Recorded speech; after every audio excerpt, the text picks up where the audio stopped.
Hello friends, তোমরা সবাই কেমন আছো? আশা করি সবাই ভালো আছো। আজকে আমি খতিয়া স্যুপ বানাতে যাচ্ছি, থাই খাবার। এটা হলো থাই ফুড। তো থাই ফুডের জন্য আমাকে এখানে লাগবে হলো থাই নুডলস আছে, এটাকে আমি বানিয়ে রেখেছি, তোমরা সবাই দেখতে পাচ্ছ এটাকে বানানো আছে।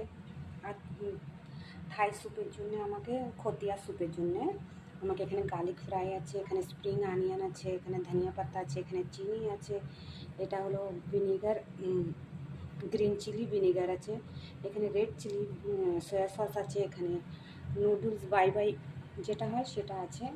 আর এখানে আমি স্যুপ বানিয়েছি। দেখো, এটাকে বলা হয় খতিয়া স্যুপ, ঠিক আছে? এটাকে বলা হয় খতিয়া স্যুপ। তো এটা হলো চিকেন বোল।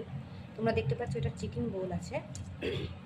আমার বানানো রেডি, কিন্তু তার জন্য আমি এখানে আছে, এটা হলো চাইনিজ ক্যাবেজ, হ্যাঁ, আর এটা হলো পাক চয়।